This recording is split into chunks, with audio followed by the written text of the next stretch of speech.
Good afternoon S किचेनर बंधुरा S किचेने सबाइके स्वागत। आज आमी बानाबो साउथ इंडियान डिश पांजाबी कारी।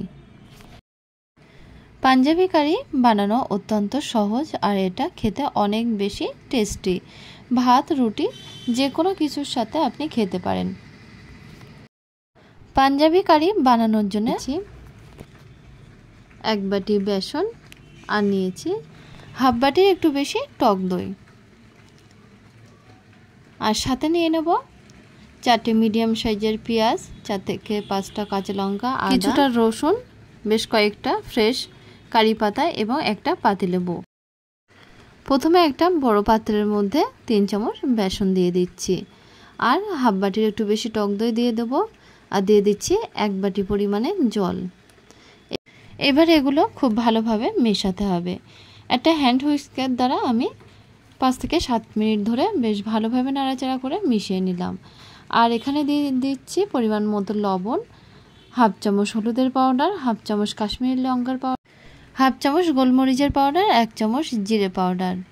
এই সব মশলাগুলো দিয়ে আবারও একবার ভালোভাবে ফেটিয়ে নিতে হবে। তারপরে বেশ কিছুটা জল দিয়ে দেব। জলের সাথে এগুলো আর একটু মিশিয়ে নেব। দেখুন আমি আবারও একটু জল দিয়ে নিলাম। ওগুলো বেশ ভালোভাবে মিশিয়ে নেওয়ার পরে দেখুন পেঁয়াজটা এরকমভাবে কেটে নিলাম। তারপর আদাটাও কিন্তু ছোট ছোট করে কেটে নেব। আদা কাটা হয়ে গেলে তারপরে কেটে নিচ্ছি লঙ্কা। লঙ্কাগুলো একদম ছোট ছোট করে কেটে নেব। এরপরে একটা পাত্রের মধ্যে আমি আদা, লঙ্কা এবং পেঁয়াজগুলো দিয়ে দেবো আর রসুনগুলো ছোট ছোট করে কুচিয়ে নিচ্ছি আর পাতিলেবুটাও কিন্তু কেটে নেব।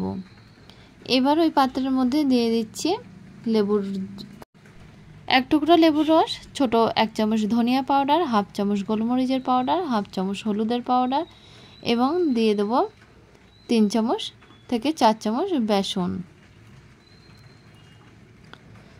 এবার অল্প একটু জল দিয়ে এগুলো একসাথে বেশ ভালো করে মাখিয়ে নেব।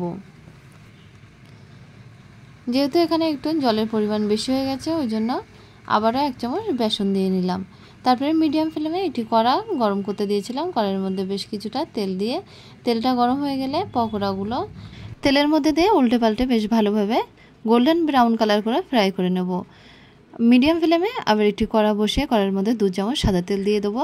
তেলের মধ্যে দিয়ে দিচ্ছি 1 চামচ গোটা ধনিয়া এবং ছোট 1 চামচ গোটা মেথি আর ফ্রেশ কারি পাতা 20 থেকে 25টা।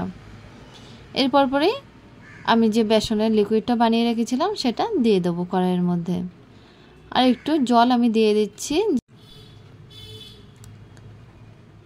জলটা যখন ফুটে উঠবে তখন গ্যাসের ফ্লেমটা লোতে রেখে লবণটা চেক করে আমি লবণ দিয়ে দিলাম। জলটা ফুটে উঠলে পকোড়াগুলো কড়াইয়ের মধ্যে দিয়ে দেব। দিয়ে 2 থেকে 3 মিনিট পরে ফুটিয়ে নামিয়ে নেব। এদিকে একটা তড়কা প্যান নিয়েছি। তড়কা প্যানের মধ্যে 2 চামচ সরিষার তেল দিয়ে দেবো আর তেলের মধ্যে ফোড়ন হিসাবে দিয়ে দিচ্ছি 1 চামচ গোটা জিরে এবং 4 থেকে 5টা শুকনো লঙ্কা আর ছোট ছোট করে কেটে আর 6টা থেকে 7টা রসুনের কোয়া। রসুন লঙ্কাগুলো একটু হালকা করে ফ্রাই করে নিয়ে দিয়ে দেবো 1 চামচ কাশ্মীরি লঙ্কার পাউডার। ফোড়নটা এখন আমি পাঞ্জাবি কারির মধ্যে দিয়ে দেবো। তৈরি হয়ে গেছে পাঞ্জাবি কারি। এই পাঞ্জাবি কারি ভাত রুটির সাথে খেতে কিন্তু খুবই ভালো লাগে। তাহলে চলুন বন্ধুরা একদিন বাড়িতে ট্রাই করে দেখতে পারেন। আশা করছি ভালো লাগবে। ভালো লাগলে অবশ্যই ভিডিওতে একটা লাইক করবেন, কমেন্ট করে আমাকে জানাবেন আর আমাদের চ্যানেলটা যদি এখনো পর্যন্ত সাবস্ক্রাইব করে না থাকেন তাহলে সাবস্ক্রাইব করার জন্য অনুরোধ থাকলো।